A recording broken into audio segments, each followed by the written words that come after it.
ನಮಾಮಿ Shankara. Dasharathi chits private limited ಅರ್ಪಿಸುವ ನಮಾಮಿ ಶಂಕರ ಆಧ್ಯಾತ್ಮಿಕ ಕಾರ್ಯಕ್ರಮಕ್ಕೆ ತಮಗೆಲ್ಲರಿಗೂ ಆದರದ ಸ್ವಾಗತ. ಚೀಟಿ ಹಾಕಿ ಅಲೆದು ಅಲೆದು ಸುಸ್ತಾಗಿದ್ದೀರಾ? ಬೇರೆ ಬೇರೆ ರೀತಿಯ ಶ್ಯೂರಿಟಿಗಳನ್ನು ಕೇಳಿ ನಿಮ್ಮ ತಲೆ ತಿಂತಿದ್ದಾರಾ? Cheque bounce charges ಹಾಕ್ತಿದ್ದಾರಾ?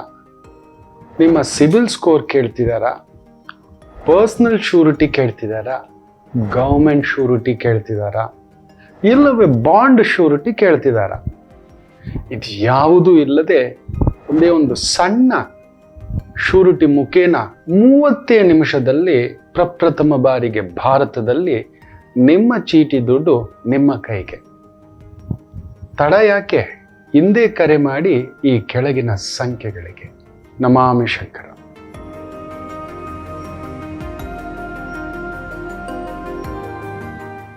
ನಮಾಮಿ ಶಂಕರ. ಸದಾಶಿವ ಸಮಾರಂಭಂ ಶಂಕರಾಚಾರ್ಯ ಮಧ್ಯಮಾಂ ಅಸ್ಮದಾಚಾರ್ಯ ಪರ್ಯಂತಂ ವಂದೇ ಗುರು ಪರಂಪರಾಂ. ಶ್ರುತಿ ಸ್ಮೃತಿ ಪುರಾಣಾನಾಂ ಆಲಯಂ ಕರುಣಾಲಯಂ ನಮಾಮಿ ಭಗವತ್ಪಾದಂ ಶಂಕರಂ ಲೋಕಶಂಕರಂ. ನಾಡಿನ ಸಮಸ್ತ ವೀಕ್ಷಕ ಬಂಧುಗಳ ಪಾದಾರವಿಂದಗಳಿಗೆ ನನ್ನ ಶಿರಸಾಷ್ಟಾಂಗ ನಮಸ್ಕಾರಗಳು. ಕೆಲವೊಂದು ನಿಯಮಗಳನ್ನ ನಮ್ಮ ಜೀವನದಲ್ಲಿ ನೆನ್ಪಿಟ್ಕೋಬೇಕು ಮಕ್ಕಳೇ. ಕೆಲವು ವಾಕ್ಯಗಳಿರ್ತಾವಲ್ವಾ, ಕೆಲವು ವ್ಯಕ್ತಿಗಳಿರ್ತಾವಲ್ವಾ, ಕೆಲವು ವ್ಯಕ್ತಿತ್ವ ಇರ್ತಾವಲ್ವಾ, ಇದು ಜೀವನ ಪರ್ಯಂತ ನಮ್ಮನ್ನ ಮೋಟಿವೇಶನ್ ಮಾಡತಕ್ಕಂಥ ಶಕ್ತಿಯಾನುಸಾರವಾಗಿರ್ತಕ್ಕಂಥ ವಾಕ್ಯಗಳು. ಕೆಲವೊಮ್ಮೆ ಒಂದು ಸಣ್ಣ ಪುಟ್ಟ 2-3 ಸಮಸ್ಯೆಗಳಿಗೆ 2-3 ಸೋಲುಗಳಿಗೆ ಕುಸಿದು ಕೂತ್ಕೊಬಿಡ್ತವೆ. ಆದರೆ ಕರ್ಣನ ಇಡೀ ಜೀವನವನ್ನ, ಜೀವಿತಾವಧಿಯನ್ನ ನೋಡಿದ್ರೆ ಬರೀ ಸೋಲುಗಳ. ಅದನ್ನೇ ಹೇಳ್ತೇನೆ, ಬಂದ್ಬಿಡೋ, ನನ್ನ ಮಾತು ಕೇಳೋ, ನಿನ್ನನ್ನು ಚಕ್ರವರ್ತಿ ಮಾಡಿಸ್ತೇನೆ. ದ್ರೌಪದಿ ದೇವಿಯ ಕೈಯಲ್ಲಿ ಒಂದು ಪೂರ್ಣ ಕುಂಭವನ್ನ ನನಗೆ ಸಾವಿರಾರು ಮುತ್ತೈದೆಯರ ಮುಖೇನ ಮಾಡಿಸಿ ನಿನ್ನ ಕರ್ಕೊಂಡು ಹೋಗ್ತೇನೆ ಹಸ್ತಿನಾಪುರಕ್ಕೆ, ಆ ಸಾಮ್ರಾಜ್ಯಕ್ಕೆ ಚಕ್ರವರ್ತಿ ಮಾಡ್ತೇನೆ ಅಂತ ಹೇಳ್ತಾನೆ. ಆ ಮಹಾದೇವ ಆ ರೀತಿ ಹೇಳಿದಾಗ ಕರ್ಣ ನೋಡಿ, ಜನ್ಮತ ನಮಗೊಂದು DNA ಇರುತ್ತೆ, ನಾವು ಬದಲಾಗಲ್ಲ. ತುಂಬಾ ಜನ ಹೇಳ್ತಾರೆ ಬದಲಾಗ್ಬಿಡ್ತಾರೆ, ತಿದ್ಕೋಬಿಡ್ತಾರೆ, ಚೇಂಜ್ ಆಗ್ಬಿಡ್ತಾರೆ, ಇದೆಲ್ಲ ಹೇಳ್ತಾರೆ. ಆಗೋಲ್ಲ ಮಕ್ಕಳೇ. Mango is a mango, a banana is a banana, mirchi is a mirchi. ನೀವು ಎಲ್ಲೇ ಎಷ್ಟೇ ಸಪ್ತ ಸಮುದ್ರ ತಗೊಂಡೋಗಿ ಅದನ್ನ ಎಂಥ ಪುಣ್ಯಕ್ಷೇತ್ರ, ತೀರ್ಥಕ್ಷೇತ್ರ, ನದಿ ಕ್ಷೇತ್ರ, ಸ್ವಾಮಿ ಕ್ಷೇತ್ರ, ಗುರುಕ್ಷೇತ್ರ ಎಲ್ಲಿಯೇ ಮುಳುಗಿಸಿ ತಂದರೂ ಅದು ತನ್ನ ಕಾರವನ್ನು ಬಿಡುವುದಿಲ್ಲ.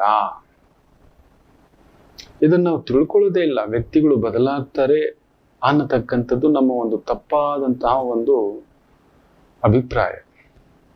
ಬದಲಾಗಲ್ಲ. ನೋಡಿ, ಕರ್ಣ ತುಂಬಾ ಹೇಳ್ತಾನೆ, ತುಂಬಾ ಒಂದು ಅದ್ಭುತವಾದ ಮಾತು ಹೇಳ್ತಾನೆ. ಇಲ್ಲ ಕೃಷ್ಣ, ನಾನು ಯುದ್ಧಕ್ಕೆ ಹೆದರೋಕ್ ಬಂದಿಲ್ಲ ಕೃಷ್ಣ. ಎಷ್ಟೇ ಕಷ್ಟ ಬಂದರೂ ನಾನು ಕುಸಿಯುವುದಿಲ್ಲ. ಎಷ್ಟೇ ಕಷ್ಟ ಬಂದರೂ ನಾನು ಕುಸಿಯುವುದಿಲ್ಲ ಕೃಷ್ಣ. ಹೆದರಿ ಓಡುವುದಿಲ್ಲ, ಭಯಭೀತನಾಗುವುದಿಲ್ಲ. ಏಕೆಂದರೆ ನಾನು 100 ಯುದ್ಧಗಳನ್ನ ಗೆದ್ದವನಲ್ಲ. ನನಗೆ ಗೊತ್ತಿದೆ, ನಾನು ಯಾವ ಯುದ್ಧನೂ ಗೆದ್ದಿಲ್ಲ, ಅದು ಗೊತ್ತಿದೆ. ಆದರೆ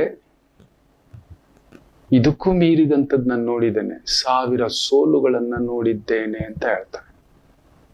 ಇದೇ ಮಾತನ್ನ ಕುಂತಿದೇವಿಗೂ ಹೇಳ್ತಾನೆ ಕರ್ಣ. ನೋಡಪ್ಪ, ನನ್ನ ಮಾತು ಕೇಳು ಅಂದಾಗ, ನೋಡಮ್ಮ, ನಿನ್ ಯೋಚನೆ ಬಿಟ್ಬಿಡು, ನಿನ್ನ ಮಗ ತಾನೇ ನಾನು. ಈಗ ಬಂದು ಹೇಳ್ತಿದ್ಯಾ ಯುದ್ಧದ ಸಂದರ್ಭದಲ್ಲಿ, ಬಂದ್ಬಿಡು ಈ ಕಡೆ ಅಂತ. ಈ ನಿನ್ನ ಮಗ 100 ಯುದ್ಧಗಳನ್ನು ಗೆದ್ದವನಲ್ಲ, 100 ಸೋಲುಗಳನ್ನ ನೋಡಿದವನು. ನಾನು ಬೀಳುವುದಿಲ್ಲ. ಚರಿತ್ರೆಯಲ್ಲಿ ನನ್ನ ಹೆಸರಿರುತ್ತದೆ ಕುಂತಿಯ ಮಗ ಅನ್ನೋದಕ್ಕಿಂತ ರಾಧೇಯ ಮಗ, ಈ ಕರ್ಣ ಅಂತ ಹೆಸರಿರುತ್ತಮ್ಮ. ಯೋಚಿಸ್ಬೇಡ, ಹೋಗು ಅಂತ ಹೇಳ್ತಾನೆ. ಯೋಚನೆ ಮಾಡಿ ನೋಡಿ ಮಕ್ಕಳೇ. ಅದಕ್ಕೆ ಕರ್ಣನ ಬಗ್ಗೆ 4,000 ವರ್ಷಗಳಾಗಿದ್ರು ನಾವು ಮಾತಾಡ್ತೇವೆ ಅಂದ್ರೆ ಆತ ಗೆಲುವಿನ ಬಗ್ಗೆ ಯೋಚಿಸ್ಲೇ ಇಲ್ಲ, ಆತ ಗೆಲುವನ್ನೇ ನೋಡ್ಲಿಲ್ಲ. ನಾವು ಎಷ್ಟು ಜನ ಒಂದು ಸೋಲು, ಒಂದು ಅವಮಾನ, ಒಂದು ದುಃಖ, ಒಂದು ಬಾಧೆ ಕಳ್ಕೊಂಡಿದ ತಕ್ಷಣ ಪಲಾಯನ, ನಾವು ಓಡೋಗ್ಬಿಡ್ತೀವಿ. One failure is closed. ಒಂದೇ ಒಂದು ಸೋಲು ನಮ್ಮನ್ನ ಮುಚ್ಚಿ ಹಾಕಿ ಬಿಡುತ್ತದೆ, ಸುಟ್ಟು ಹಾಕಿ ಬಿಡುತ್ತದೆ ಅಂತ ಭಯ ಪಟ್ಕೊಂಡು ಓಡ್ಬಿಡ್ತಾರೆ. ಯಾರು ನಮ್ಮ ಅತ್ಯಂತ ಆತ್ಮೀಯ ಪ್ರೀತಿ ಪಾತ್ರರನ್ನ ಕಳ್ಕೊಬಿಟ್ವಿ, ಏನು ಮಾಡ್ಲಿಕ್ಕೆ ಆಗೋಲ್ಲ. ಬದುಕು ಅವರಿಲ್ಲದೆಯೂ ನಾವು ಬದುಕಬೇಕು, ನಾವಿಲ್ಲದೆಯೂ ಪ್ರಕೃತಿ ಬದುಕುತ್ತದೆ.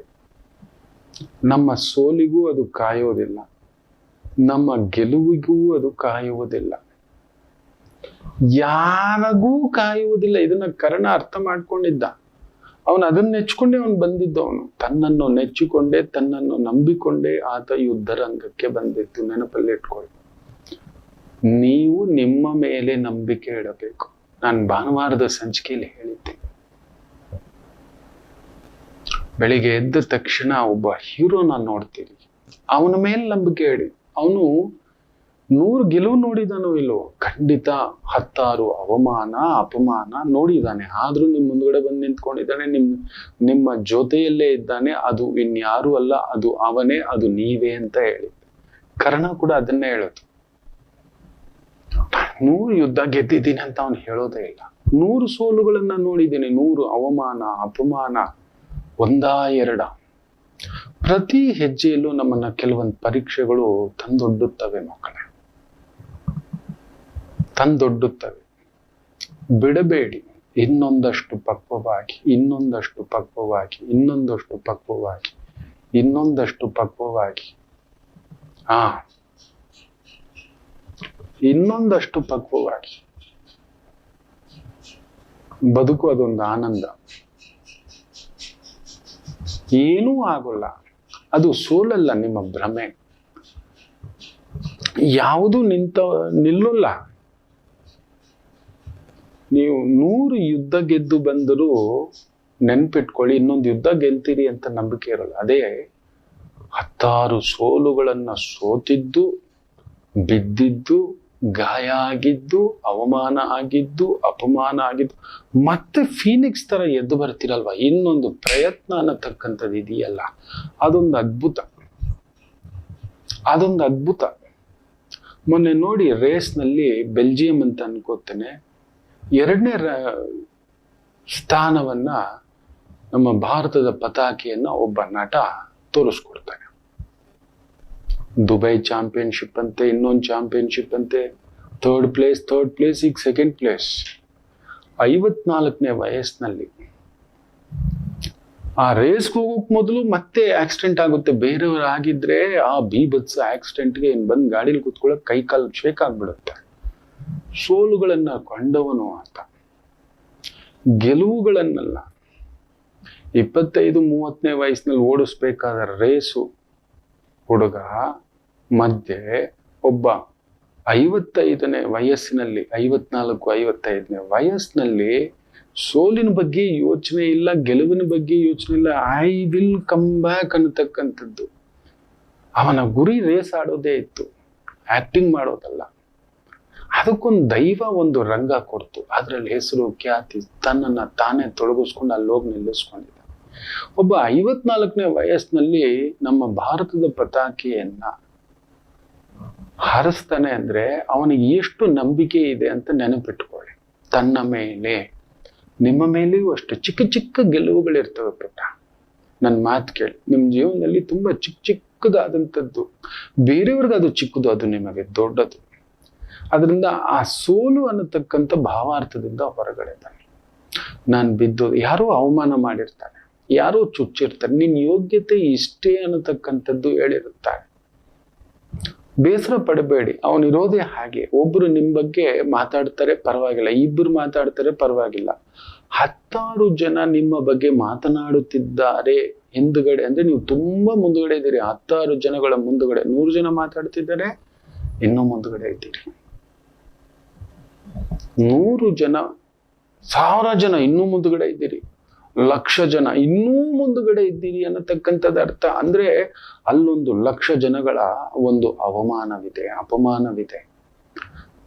ಅದನ್ನ ಮನಸ್ಸಿಗೆ ಹಾಕೋಬಿಡಿ. ಯು ಆರ್, ಅವರೆಲ್ಲರಿಗಿಂತ ಮುಂದೆ ಇದ್ದೀರಿ. ಅವರು ನಿಮ್ಮ ಗಮ್ಯ ತಲುಪ್ಲಿಕ್ಕೆ ಆಗ್ತಿಲ್ಲ. ಯಾರೋ ಇವನು ಇಷ್ಟು ಎತ್ತರಕ್ಕೆ ಹೋಗ್ಬಿಟ್ಟಿದ್ದಾನೆ, ಇಷ್ಟು ಬೆಳ್ಕೋಬಿಟ್ಟಿದ್ದಾನೆ, ಇನ್ನೆಲ್ಲೋ ಇದ್ದಾನೆ. ಖಂಡಿತ ಅದಕ್ಕೆ ಸಾಕ್ಷಿ ನಾನು ಕೂಡ. ನನಗೆ ಗೊತ್ತಿದೆ ನಾನು ನಿಂತ ಸ್ಥಳ ಎಲ್ಲಿದ್ದೆ, ಹೇಗಿದ್ದೆ, ಯಾವ ತರ ಇದ್ದೆ.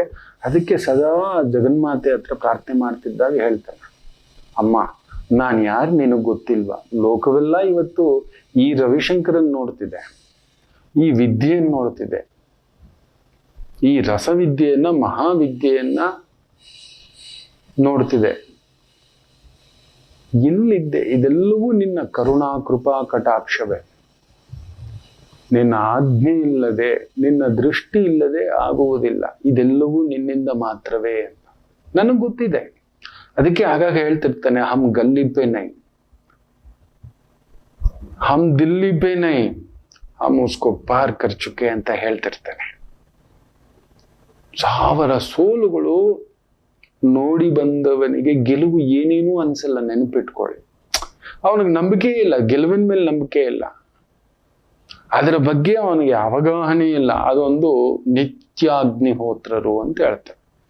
ನಿತ್ಯಾಗ್ನಿಹೋತ್ರರು ನೀವು ಇದನ್ನ ನೆನಪಲ್ಲಿ ಇಟ್ಕೊಳ್ಳಿ. ನಿತ್ಯ ಏನ್ ಮಾಡ್ತಿದ್ರು ಅದನ್ನ ಮಾಡಿ ಮಾಡಿ ಪುನರಪಿ ಜನನಂ ಪುನರಪಿ ಮರಣಂ ಅನ್ನೋ ರೀತಿ ಪುನರಪಿ ಪ್ರಯತ್ನಂ.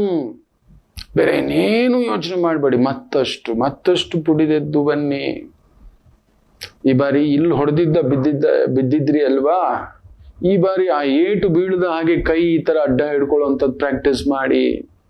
ಅವನಿಲ್ಲಿ ಹೊಡೆಯೋಕ್ ಬಂದಾಗ ಇಲ್ಲ ಈ ಕಡೆಯಿಂದ ಬಂದಾಗ ಈ ಕೈ ಅಡ್ಡ ಇಡೋ ತರ ನೀವು ಪ್ರಾಕ್ಟೀಸ್ ಮಾಡ್ಕೊಳ್ಳಿ. ಈ ಏಟ್ ತಪ್ಪಿಸ್ಕೊಂಡ್ರಿ, ಇಲ್ಲ ಈ ಕಡೆ ಗುದ್ದೋದನ್ನ ಈ ಕೈಯಿಂದ ಹಿಂಗೆ ಅಡ್ಡ ಇಟ್ಕೊಂಡ್ರಿ. ಎಸ್, ಈ ಕಡೆ ಹೊಡೆಯಕ್ ಬಂದ್ರೆ ಆಮೇಲೆ ಈ ಕಡೆ ಹೊಡಿಲಿಕ್ಕೆ ಬರ್ತಿದ್ದಾನೆ ಗುರುಜಿ ಇನ್ನೊಬ್ಬ. ಎಸ್, ಈ ಕಡೆ ಅಟ್ಯಾಕ್. ಈ ತರ ಪ್ರೊಟೆಕ್ಷನ್, ಹೊಡೆಯೋದಲ್ಲ ಪ್ರೊಟೆಕ್ಷನ್. ಅಟ್ಲೀಸ್ಟ್ ಗೆಲುವಲ್ಲ, ಏನೂ ಆಗೋಲ್ಲ. ಯಾರೂ ನಿಮ್ಮ ಗೆಲುವು ತೆಗೆದುಕೊಂಡು ಹೋಗುವುದಿಲ್ಲ. ನಾನು 100 ಯುದ್ಧಗಳನ್ನು ಗೆದ್ದವನಲ್ಲ, ಕರ್ಣ ಹೇಳೋದು. 100 ಸೋಲುಗಳನ್ನ ನೋಡಿ ಬಂದಿದ್ದೇನೆ. ನನಗೆ ಗೆಲುವಿನ ಬಗ್ಗೆ ಆಸಕ್ತಿಯೇ ಇಲ್ಲ. ನಾನು ನನ್ನ ಕರ್ತವ್ಯ ಮಾಡಲು ಇಲ್ಲಿ ಬಂದಿದ್ದೇನೆ, ದಟ್ಸ್ ಇಟ್. ಅದನ್ನ ಅಂದುಕೊಂಡು ಬೆಳಿಗ್ಗೆ ಎದ್ದು ನೀವು ಪ್ರಯತ್ನ ಮಾಡಿ. ಇವತ್ತಿನ ಕೆಲಸ, ಈ ಕ್ಷಣದ ಕೆಲಸ, ಇದು ನನ್ನ ಮುಷ್ಟಿಯಲ್ಲಿದೆ.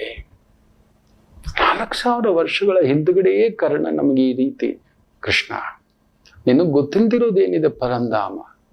ನಾನು ಏನಾದ್ರೂ ಗೆದ್ದಿದ್ದೀನ ಪರಂಧಾಮ? ಅದೇ ಕೃಷ್ಣನಿಗೆ ಆಶ್ಚರ್ಯ. ಅದನ್ನೇ ಅರ್ಜುನನಿಗೆ ಹೇಳೋದು.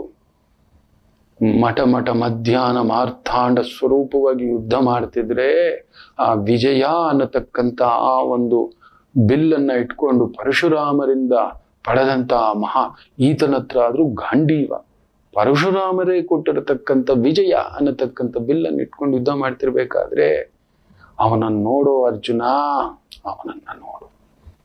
ಅವನು ಒಂದು ಯುದ್ಧ ಗೆದ್ದವನಲ್ಲ. ಅವನ ಮುಖದ ತೇಜಸ್ಸು ನೋಡು.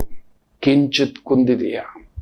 ಕಿಂಚಿತ್ ಅವನಲ್ಲಿ ಏನಾದರೂ ಅವನನ್ನ ಪ್ರತಿ ಹೆಜ್ಜೆ, ಪ್ರತಿ ನಿತ್ಯ, ಪ್ರತಿ ಕ್ಷಣ ಬರೀ ಸೋಲುಗಳ. ಈಗ ಅವನ ರಥದಲ್ಲಿ ಕುಳಿತಿರತಕ್ಕಂಥ ನಿಮ್ಮ ಮಾಮ ಶಲ್ಯ ಮಾಮ ಕೂಡ ಅವನನ್ನು ಅವಮಾನಿಸ್ತಿದ್ರು. ಅವನು ಕೊಂದಿಲ್ಲ. ನಾನು ಬಂದಿರೋದು ನನ್ನ ಯುದ್ಧ ಆಡೋಕೆ. ಅವನು 100 ಸೋಲುಗಳನ್ನ ನೋಡಿ ಬಂದಿದ್ದಾನೆ, 1000 ಸೋಲುಗಳನ್ನ ನೋಡಿ ಬಂದಿದ್ದಾನೆ. ಅವನು ಗೆಲುವುಗಳನ್ನೆಲ್ಲ ಅವನನ್ನೀಗ ಎದುರಾಕೊಳ್ಳೋದು ಬೇಡ, ಬಾ ಹೋಗೋಣ ಅಂತ ಹೇಳ್ತಾನೆ. ಅಂಥದೊಂದು ಧೀಶಕ್ತಿ ನಿಮಗ್ ಬಂದ್ಬಿಡುತ್ತೆ ಮಕ್ಕಳ. ಎಷ್ಟು ಪೆಟ್ಟು ಬಿದ್ದಿರುತ್ತೋ ಅಷ್ಟು ಹೊಳಪಾಗ್ಬಿಡ್ತೀರಿ. ಅವಮಾನ ಅನ್ಕೋಬೇಡಿ ಅದನ್ನ, ಸೋಲು ಅನ್ಕೋಬೇಡಿ ಅದನ್ನ. ಅದೊಂದು ನಿರಂತರ ಕೃಷಿ ಅನ್ಕೊಳ್ಳಿ, ಅದೊಂದು ಕೃಷಿ ಅನ್ಕೊಳ್ಳಿ. ನಮ್ಮ ಪಾಡಿಗೆ ನೀವು ನಮ್ಮ ಪ್ರಯತ್ನದಲ್ಲಿ ಮುಂದುವರಿಯಿರಿ ಅಂತ ಹೇಳ್ತಾ, ಇನ್ನು ಮೇಲೆ ಇದನ್ನ ದಯಮಾಡಿ ಬರೆದಿಟ್ಕೊಳ್ಳಿ. ನನ್ನನ್ನು ಯಾರೂ ಕದಲಿಸಲಾರರು. ನನ್ನ ಗೆಲುವು ನನ್ನ ಮುಷ್ಟಿಯಲ್ಲಿದೆ. ಗೆಲುವಲ್ಲ ಅದು, ನನ್ನ ಪ್ರಯತ್ನ ನನ್ನ ಮುಷ್ಟಿಯಲ್ಲಿದೆ ಅಂತ ಅಂದುಕೊಳ್ತಕ್ಕಂಥದ್ದು. ಈ ಒಂದು ದಿನ, ಈ ಒಂದು ಕ್ಷಣ, ಈ ಒಂದು ಕ್ಷಣ ಅನ್ನತಕ್ಕಂಥದ್ದು ಮುಂದಕ್ಕೆ ಹೆಜ್ಜೆ ಇಡಿ. ಭಗವಂತನೇ ನಿಂತು ನಿಮಗೆ ಮುಂದಕ್ಕೆ ದಾರಿ ತೋರಿಸುತ್ತಾನೆ. ಮಾಡ್ಕೋತೀರಿ ಅಂತ ಅನ್ಕೋತೇನೆ. ಮಾತೃದೇವೋ ಭವ.